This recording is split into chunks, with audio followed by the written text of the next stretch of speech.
Bonjour à tous, j'espère que vous allez tous très bien. Alors on se retrouve aujourd'hui pour une vidéo qui change un petit peu, on va faire un peu de théorie.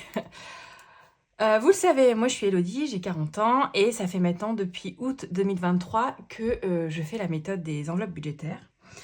Cette méthode qui m'a franchement sauvé ma situation financière qui était pas mal, déjà que je dirais pas catastrophique, mais disons que voilà, avec des découvertes, des crédits, tout ça. Et en faisant mes recherches pour appliquer cette méthode, tout ça, j'ai découvert plusieurs petites choses. J'ai découvert des chaînes, tout ça. Et j'ai découvert surtout... alors j'en parle souvent dans mes vidéos, enfin souvent. J'ai déjà cité, c'est un monsieur qui s'appelle Dave Ramsey, c'est un américain qui est spécialisé, on va dire, là-dedans, dans tout ce qui est pour aider les gens à sortir des dettes et arriver à s'enrichir sur le long terme, en fait. Quand je parle d'enrichissement, c'est pas forcément de l'enrichissement, vraiment, on va être milliardaire, hein, c'est pas du tout ça. Mais c'est, voilà. Et donc lui, il a fait un plan en 7 étapes qui permet d'avoir vraiment une piste, une ligne à suivre pour vraiment se sortir de la galère. Et donc, dans sa méthode, il y a notamment le remboursement des dettes. Ça vient en deuxième place. La première place, pour lui, c'est de se faire un fonds d'urgence de 1 000 $, on va dire 1 000 euros. Lui, il commence par ça.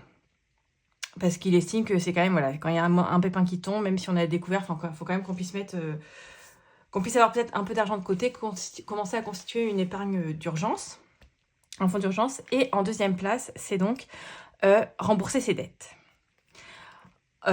Ces étapes prennent le temps qu'elles prennent. Enfin, je veux dire, il n'y a pas de... C'est pas censé se résoudre en un mois. À chaque fois, je le dis, je le répète, mais c'est pas quand quand ça fait 15 ans qu'on est en situation de découvert à des montants, je sais pas, entre 500 000 euros, voire plus, on peut pas s'en sortir en 3 semaines. Ça, on est d'accord.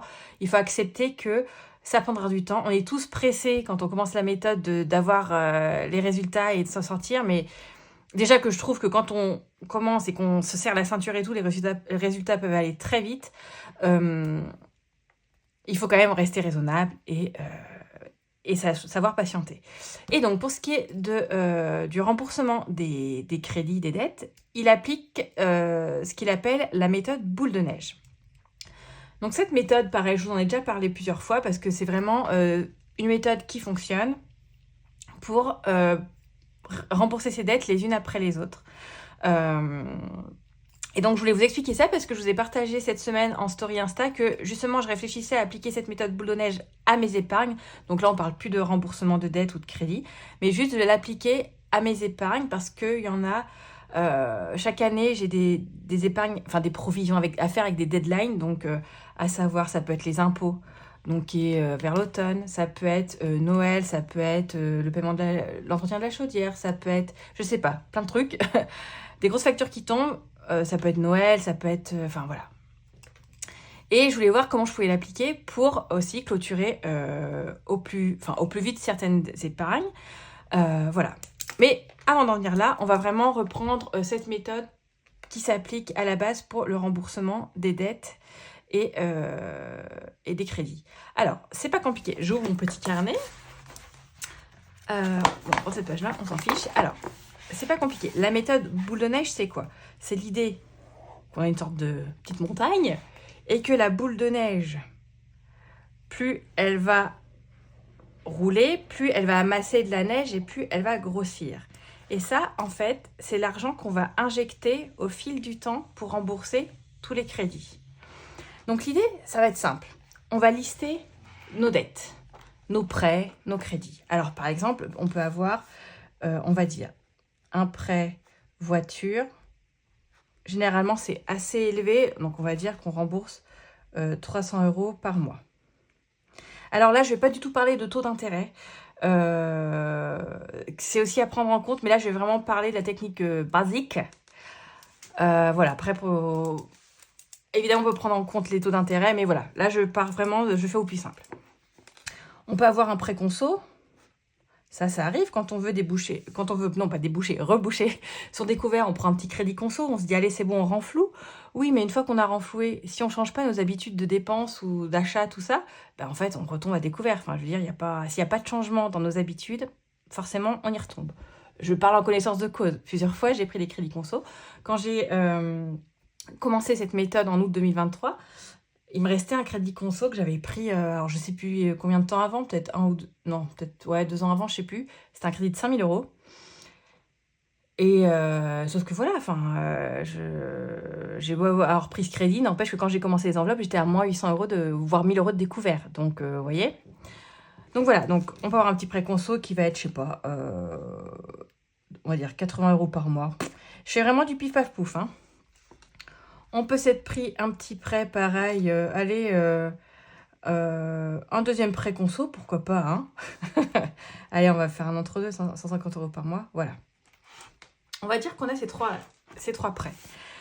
Alors l'idée de la méthode boule de neige, c'est qu'on va commencer de la plus petite dette à la plus grosse dette. Alors par contre, je suis en train de me dire que ce qu'il faut que je fasse, c'est que je mette un montant total, sinon ça sert à rien. Donc prêt voiture, on va dire que c'est 300 €, il nous reste 6 000 € à rembourser. Prêt conso, il reste 1 500 €, on va dire, à rembourser. Et celui-là, 2 500. Donc, je disais, on va prendre la dette, on va les classer de la plus petite à la plus grande. Donc là, ce sera le prêt conso 1 500 € qui sera en numéro 1, en numéro 2, le deuxième prêt conso, et le numéro 3, le prêt voiture. Alors, l'idée, c'est que on va s'occuper de rembourser en premier la plus petite dette. Donc, la plus petite dette, là, donc, il nous reste 1 500 € à rembourser, on va dire 80 € par mois. On va voir si on peut faire des remboursements anticipés.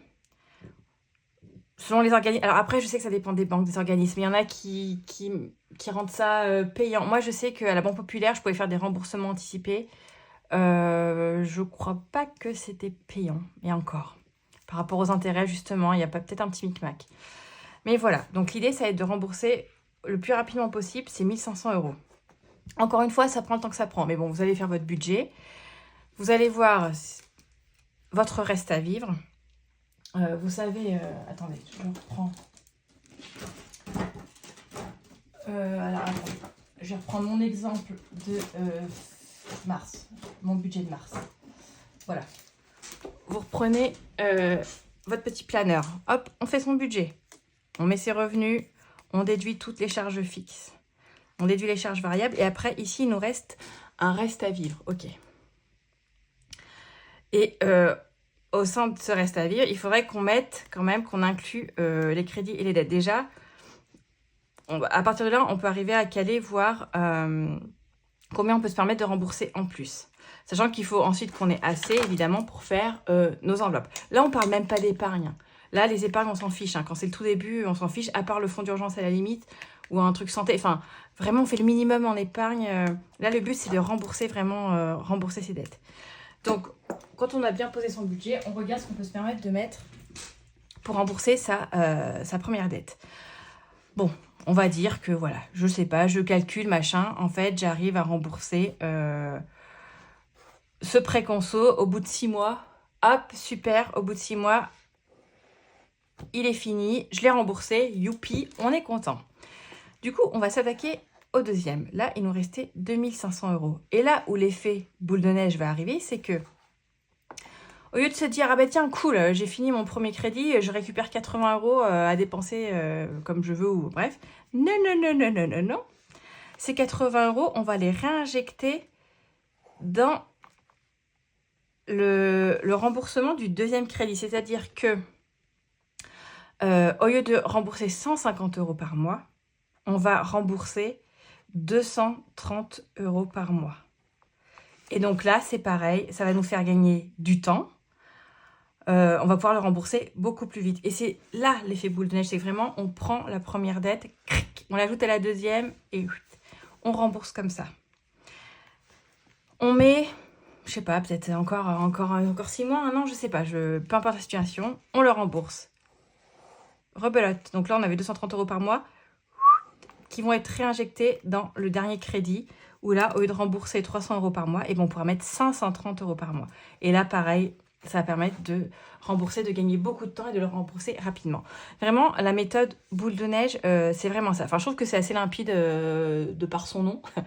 On comprend assez bien comment ça peut fonctionner. Et donc voilà, donc c'est vrai que cette méthode, enfin, ça permet de prendre les choses, de se faire une petite liste, de se mettre des objectifs. Et voilà, une chose à la fois, on s'embrouille pas le cerveau. Encore une fois, ça prend le temps que ça prend. Ça peut pas être pire. Enfin, je veux dire, ça fait déjà peut-être 3 ans que vous remboursez votre voiture. Je veux dire, on n'est pas à un an près. Enfin, je veux dire, bon, voilà. On se casse pas la tête, mais c'est juste qu'on devient méthodique. Et donc, là où moi, je vous en ai parlé, c'est que je voulais aussi appliquer ceci à mes épargnes. Vous pouvez le faire aussi. Là, après, il y a plusieurs choses. Alors, attendez, j'avais noté tout ça ici. En fait, j'ai commencé par noter mes épargnes. Là, à l'instant T, je voulais voir combien j'avais dans mes épargnes. Ok. Par exemple, santé, là, j'ai 100 €. Les impôts, j'ai 200. Les vacances, j'ai 850. Blablabli, blablabla. Et j'ai voulu... j'ai marqué ici mon objectif à la base, combien je voulais en tout. Donc, par exemple, les vacances, je voulais mettre 1000 €. Donc, il me reste 150 € à mettre. La santé, j'aurais mis 300 €. Après, la santé, pareil, c'est pas une deadline fixe. Ce qui va être fixe, ça va être les impôts. Donc là, 600 €. Le sport, c'est inscription au sport. Généralement, c'est septembre, 200 €. La chaudière, c'est fin d'année, 100 €. L'assurance prêt, moi, c'est en septembre, 100 €. Voilà. Ça peut être les cadeaux d'anniversaire, tout ça. Et donc, voilà, je me suis noté la différence et combien il me restait encore à mettre dans toutes ces épargnes. Donc là, j'ai vraiment juste fait par montant. Et pareil, je les ai classés de la plus petite au plus grand montant. Donc, ce qui fait que j'ai tout reporté là, en fait. Vous voyez, donc les 2 plus petites, c'est chaudière, assurance prêt, où il me reste que 80 € à mettre. Ensuite, j'ai les cadeaux d'anniversaire, les vacances, sport, santé, cadeaux, une petite épargne régule pour les régularisations au cas où, la voiture et les impôts. Donc là, c'est vraiment si on prend que le montant dont on a besoin, voilà. Après, évidemment, il y a les dates qui jouent, parce que là, ça va vraiment être au cas par cas. Je sais que on va pas être d'accord avec moi et j'aurais pas fait... Enfin, là, c'est vraiment au cas par cas, donc pas de jugement, s'il vous plaît. Mais moi, là, j'ai envie, en fait, je trouve que c'est hyper motivant de clôturer des petites épargnes. D'ailleurs, je me suis préparé des petits trackers, enfin, c'est pas des trackers, mais des petites enveloppes comme ça, à ajouter dès que j'aurai fini mon épargne, clac, et ben j'ajoute ça là, et ben j'ai envie de vous dire que de lire ça, et ben ça fait plaisir, non? Bon, à l'inverse, j'ai aussi prévu épargne vide, pour savoir où j'en suis. Mais, et donc là, j'ai envie d'en mettre plusieurs. Donc moi, j'ai réfléchi. Donc, comme je vous disais, il y a le montant, mais il y a aussi la date. Donc, voilà, c'est pour ça que je vous dis c'est au cas par cas. Il y en a qui préféraient se dire, ben non, je vais commencer plutôt par la plus grosse, comme on est encore en début d'année. Comme ça, je peux en mettre plus et voilà. Moi, là, j'ai envie... Il y a le montant, il y a la deadline et il y a la priorité personnelle, on va dire vraiment. Mais là, moi, j'ai envie d'en compléter une. Donc, je sais que je vais commencer... je crois que j'ai décidé l'assurance prêt. Je vais commencer par l'assurance prêt parce qu'elle est pour septembre, je crois. Hop, le mois prochain, là, j'ai ajusté mon budget pour. Du coup, j'aurais mes 80 €. J'aurais, mes 100 € au total. Assurance prêt, ouais, c'est ça. Clac, clac, c'est fait, on n'en parle plus. Je vais essayer de faire pareil le mois d'après pour la chaudière. Ok, c'est que pour décembre. Ok, c'est pas urgent. Je peux mettre 10 € par mois jusqu'à décembre. Mais en fait, c'est vraiment le côté perception. C'est vraiment juste la satisfaction de me dire, ok, j'en ai complété. Et voilà, après, c'est un peu pareil. C'est-à-dire que là, les 10 € que je mettais par mois, ben, je peux les mettre là. Et après, ce que je mettais là-dedans, donc je mettais généralement 10 € par mois dans chacune. Donc les 20 €, je peux aller les balancer dans une autre. Alors que ce soit, voilà... pour mon fils, mon conjoint, pour les anniversaires, enfin, les vacances. Je pense que, en fait, ça va faire 1, 2, et je pense que 3, ça va être les vacances que j'ai envie d'y aller à fond. Là, il me reste plus que 150 € à mettre, c'est pas grand-chose, donc je peux aller vite. Et ça, celle-ci, c'est une grosse épargne à 1000 €. Quand elle sera faite, je serai hyper satisfaite. Donc voilà, ça, c'est au cas par cas. Alors, vous avez été beaucoup à réagir à ma story Instagram, donc je sais que vous êtes pas mal aussi à avoir réfléchi à cette situation-là, voir comment faire. En effet, la satisfaction de clôturer des petites épargnes. Donc en effet, il y en a qui vont choisir de clôturer les épargnes à court terme, donc celles qui arrivent le plus rapidement dans le calendrier pour ensuite s'occuper des moyen terme et long terme. Il y en a qui vont vouloir faire les petites sommes. Enfin, là, vraiment, c'est, comme je vous dis, c'est au cas par cas. Tout le monde, il n'y a pas quelqu'un qui a tort ou quelqu'un qui a raison. C'est vraiment, on applique comme on veut. Mais voilà, tout ça pour revenir à cette méthode boule de neige où en fait, où c'est le même principe. À partir du moment où il y a une épargne qui est clôturée, ce qu'on mettait dedans, on va pouvoir la mettre ailleurs et ça, c'est top. Et au fur et à mesure, la boule grossit. Et au final, ben, disons que si on remplit 7 épargnes sur 10, déjà, enfin sur 11, vous vous rendez compte de ce que je vais pouvoir mettre dans les dernières d'un coup? C'est trop bien, quoi. Donc voilà, je réfléchissais à ça. Je vous avais demandé donc si vous vouliez que je fasse une petite vidéo sur la méthode boule de neige. Vous voyez, en soi, c'est pas compliqué. Hein. Je pense que tout le monde en avait peut-être déjà entendu parler. Mais voilà, vraiment réfléchissez-y. Si actuellement vous avez plusieurs prêts. Déjà, essayez de voir quand même avec peut-être votre banque, tout ça, s'il n'y a pas moyen de baisser... Ouais, non, je dis baisser le montant, mais non, enfin, les crédits, de toute façon, on va pas baisser le montant, parce qu'on peut réduire le temps, mais ça va augmenter les mensualités, donc bref. Mais en tout cas, voilà, réfléchissez-y, quand vous avez plusieurs crédits, vraiment, pour se dire, allez, je me concentre sur le premier, sachant que pendant ce temps-là, vous faites quand même les échéances mensuelles habituelles hein, des autres, hein. Mais voilà, on essaie de faire des remboursements anticipés à fond, dès qu'on peut, dès qu'on a un petit gain Vinted, dès qu'on a un petit machin, hop, si on veut que ne plus être endetté soit une priorité, hop, on y va. On fait tout ce qu'on peut pour y aller. On fait des remboursements anticipés. Et voilà, dès que la première dette est clôturée, on passe à la deuxième et c'est parti. On y va. Je sais que c'est pas simple, ça demande de la motivation, de la discipline. Mais voilà, je pense que les résultats seront tellement rapides que voilà, et plus, plus on a de résultats et plus on en veut en fait. Donc ça ne sera que motivation et voilà, donc je peux que vous encourager à faire ça. Voilà, je crois avoir fait le tour. C'était vraiment une petite vidéo rapide. Donc voilà, donc je pense que dans mes prochains budgets, tout ça, vous verrez. Je vous expliquerai comment je me dépatouille pour mes épargnes et j'espère commencer à mettre tout ça là-dedans pour être, voilà, pour vraiment avoir ce sentiment de satisfaction et voilà, d'être trop content et d'avoir vraiment, ça donne l'impression vraiment, enfin c'est pas qu'une impression qu'on avance, qu'on atteint nos objectifs et Dieu sait que ça fait du bien d'aller au bout des choses et voilà. Donc c'est tout pour moi, je vous remets mon super schéma, hein, quand même, on voit que j'ai le niveau de maternelle 2e année pour faire des dessins. Voilà, ça aurait été très succinct mais je pense que vous aurez compris l'idée de base. Donc voilà, je vous invite vraiment à y réfléchir. Si vous avez des questions, n'hésitez pas. Alors, je ne suis pas comptable, je ne suis pas spécialiste, mais sait-on jamais. Voilà, je peux toujours vous aider. Là, ce week-end, il y a une personne qui m'a contacté pour son budget. Je l'ai aidé sans problème, avec vraiment grand plaisir. Moi-même, on m'a aidé au début, donc c'est normal, c'est juste un retour des choses. Et puis, j'ai envie de vous dire que la chaîne est là pour ça. Voilà, sur ce, je vous quitte. Je vous souhaite une très bonne fin de journée. Bonne journée, bonne fin de semaine. Et on se retrouve très vite pour une prochaine vidéo. Bisous.